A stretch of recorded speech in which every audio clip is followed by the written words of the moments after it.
എല്ലാവർക്കും ഒരു നല്ല തൊഴിലാളി ദിന ആശംസകൾ നേരുന്നു. ഇന്ന് മെയ് 1 ഒരുപാട് കാര്യങ്ങൾ പറഞ്ഞു, തൊഴിലാളി ദിനത്തെ പറ്റിയിട്ടും അതിൻ്റെ ഗുണങ്ങളും എല്ലാം പറഞ്ഞു. ഇന്നൊരു കഥ പറയാനാണ് ഉദ്ദേശിക്കുന്നത്. 1973 ഇന്ത്യൻ സ്പേസ് അസോസിയേഷന്റെ അന്നത്തെ ചെയർമാൻ സതീഷ് ധവാൻ ഒരു പ്രോജക്റ്റ് പ്രഖ്യാപിച്ചു. പറഞ്ഞത് ഓർബിറ്റിലേക്ക്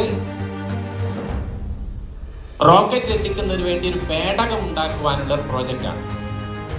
അതിൻ്റെ ഡയറക്ടറായിട്ട് നമ്മുടെ ഇന്ത്യയുടെ പ്രസിഡന്റ് ആയിരുന്ന APJ അബ്ദുൽ കലാമിനെ ഏൽപ്പിച്ചു.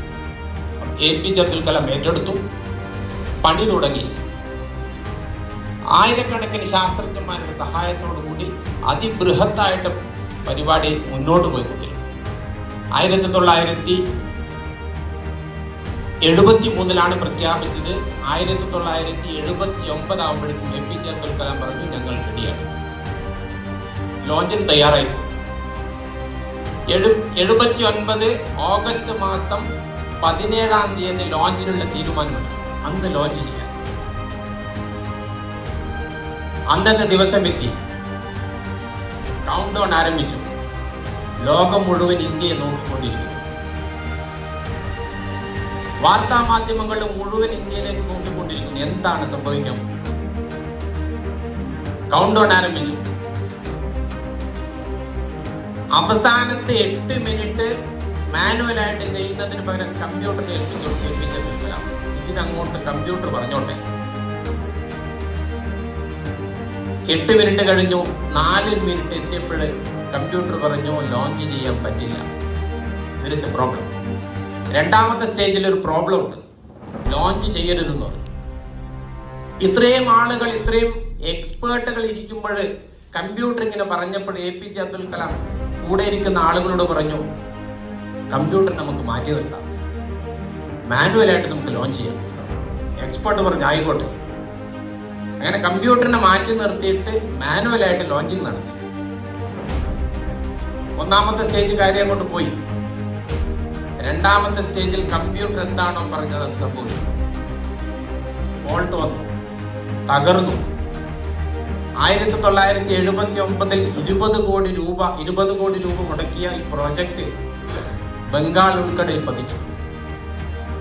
ഇത്രയും കാലം പണിയെടുത്ത ഇവരെല്ലാവരും, ശാസ്ത്രജ്ഞന്മാരും പണിക്കാരും എല്ലാവരും ടോട്ടലി ഡിസപ്പോയിന്റഡ്. വലിയ പരീക്ഷണം. ജനങ്ങളോട് മറുപടി പറയണം, വാർത്താ മാധ്യമങ്ങളോട് ഉത്തരം പറയണം.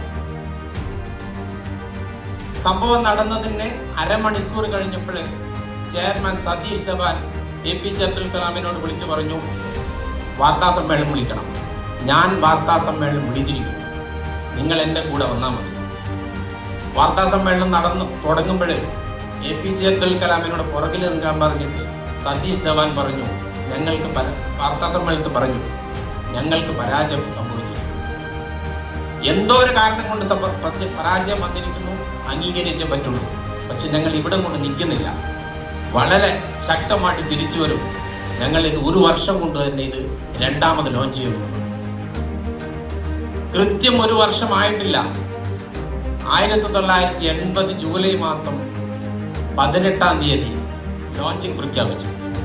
Again APJ Abdul Kalam director. APJ Abdul Kalam പറഞ്ഞ് ലോഞ്ച് ചെയ്യാൻ പോകുന്നു. അവസാനത്തെ 8 മിനിറ്റ് കമ്പ്യൂട്ടറിന് കൊടുത്തു. കമ്പ്യൂട്ടറിന് എവറിത്തിങ് ഈസ് ഓക്കെ. ഒന്നാമത്തെ സ്റ്റേജ് കഴിഞ്ഞു, രണ്ടാമത്തെ സ്റ്റേജ് കഴിഞ്ഞു, എല്ലാ സ്റ്റേജുകളും കഴിഞ്ഞിട്ട് മുകളിലോട്ട് എത്തി. പ്രഖ്യാപിച്ചു, ഞങ്ങൾ വിജയിച്ചിരിക്കുന്നു, ഇന്ത്യ വിജയിച്ചിരിക്കുന്നു. APJ അബ്ദുൽ കലാം പറഞ്ഞു. സതീഷ് ധവാൻ വിളിച്ചു പറഞ്ഞു, വാർത്താ സമ്മേളനം നിങ്ങൾ നടത്തണം. അത്ഭുതപ്പെട്ടു APJ അബ്ദുൽ കലാം. കഴിഞ്ഞ പരാജയത്തിന്റെ സമയത്ത് പ്രസ് കോൺഫറൻസ് നടത്തിയത് ചെയർമാനായിരുന്നു. അന്ന് പരാജയമില്ല. ഇവിടെ വിജയിച്ചപ്പോൾ അതിന്റെ പിന്നിൽ പ്രവർത്തിച്ച തൊഴിലാളി ഏൽപ്പിച്ചു കൊടുത്തു. നിങ്ങളുടെ കമ്പനിയിൽ, ഓർഗനൈസേഷൻ സതീഷ് ധവാൻമാരായിട്ട് നിങ്ങൾക്ക് മാറാൻ പറ്റുമെങ്കിൽ ഒന്നല്ല 1000 APJ അബ്ദുൽ കലാംമാരെ നിങ്ങൾക്ക് ഉണ്ടാക്കാൻ പറ്റും. തൊഴിലാളികളെ അവർക്ക് അംഗീകാരം കൊടുക്കുക, പരാജയത്തിന് ഉത്തരവാദിത്വം നിങ്ങൾ ഏറ്റെടുക്കുക, വിജയത്തിന്റെ ഉത്തരവാദിത്വം അവർ കൊടുത്തു കഴിഞ്ഞാൽ ചരിത്രം സൃഷ്ടിക്കാൻ പറ്റും, വിസ്മയം സൃഷ്ടിക്കാൻ പറ്റും. അങ്ങനെയുള്ള നല്ല തൊഴിലാളികൾ നിങ്ങൾ ഉണ്ടാവട്ടെ എന്ന് ആശംസിക്കുന്നു, പ്രാർത്ഥിക്കുന്നു. Thank you very much.